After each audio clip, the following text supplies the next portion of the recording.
बगुला भगत और केकड़ा। ये कहानी है एक जंगल की जहाँ एक आलसी बगुला रहा करता था। वह इतना आलसी था कि कोई काम करना तो दूर, उससे अपने लिए खाना ढूंढने में भी आलस आता था।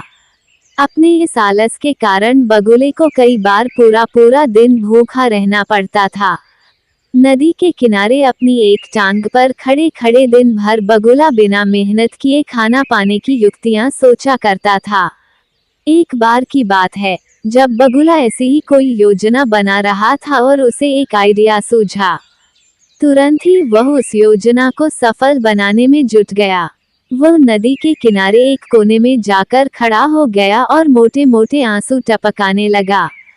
उसे इस प्रकार रोता देख केकड़ा उसके पास आया और उससे पूछा, अरे बगुला भैया, क्या बात है?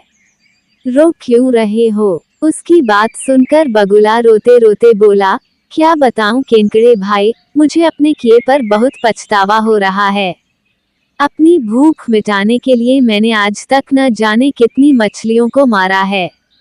मैं कितना स्वार्थी था, लेकिन आज मुझे इस बात का एहसास हो गया है और मैंने यह वचन लिया है कि अब मैं एक भी मछली का शिकार नहीं करूंगा। बगुले की बात सुनकर केकड़े ने कहा, अरे ऐसा करने से तो तुम भूखे मर जाओगे।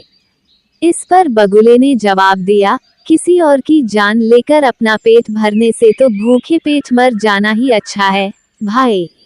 वैसे भी मुझे कल त्रिकालीन बाबा मिले थे और उन्होंने मुझसे कहा कि कुछ ही समय में 12 साल के लिए सूखा पड़ने वाला है, जिस कारण सब मर जाएंगे।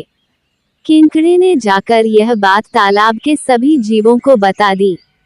अच्छा, तालाब में रहने वाले कछुए ने चौंक कर पूछा, तो फिर इसका क्या हल है? इस पर बगुले भगत ने कहा, यहाँ से कुछ कोस दूर एक तालाब है। हम सभी उस तालाब में जाकर रह सकते हैं। वहाँ का पानी कभी नहीं सूखता। मैं एक एक को अपनी पीठ पर बैठाकर वहाँ छोड़कर आ सकता हूँ। उसकी यह बात सुनकर सारे जानवर खुश हो गए। अगले दिन से बगुले ने अपनी पीठ पर एक एक जीव को ले जाना शुरू कर दिया। वह उन्हें नदी से कुछ दूर ले जाता और एक चट्टान पर ले जाकर मार डालता। कई बार वह एक बार में 2 जीवों को ले जाता और भरपेट भोजन करता। उस चट्टान पर उस जीवों की हड्डियों का ढेर लगने लगा था।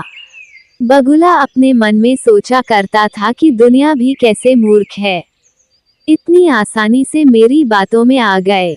ऐसा कई दिनों तक चलता रहा। एक दिन केकड़े ने बगुले से कहा, बगुला भैया, तुम हर रोज किसी न किसी को ले जाते हो, मेरा नंबर कब आएगा? तो बगुले ने कहा, ठीक है, आज तुम्हें ले चलता हूँ। ये कहकर उसने केकड़े को अपनी पीठ पर बिठाया और उड़ चला। जब वो दोनों उस चट्टान के पास पहुंचे, तो केकड़े ने वहां अन्य जीवों की हड्डियां देखी और उसका दिमाग दौड़ पड़ा। उसने तुरंत बगुले से पूछा कि ये हड्डियां किसकी हैं और जलाशय कितना दूर है। उसकी बात सुनकर बगुला जोर जोर से हंसने लगा और बोला, कोई जलाशय नहीं है और ये सारी तुम्हारे साथियों की हड्डियां हैं, जिन्हें मैं खा गया। इन सभी हड्डियों में अब तुम्हारी हड्डियां भी शामिल होने वाली हैं।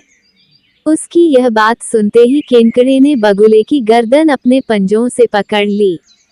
कुछ ही देर में बगुले के प्राण निकल गए।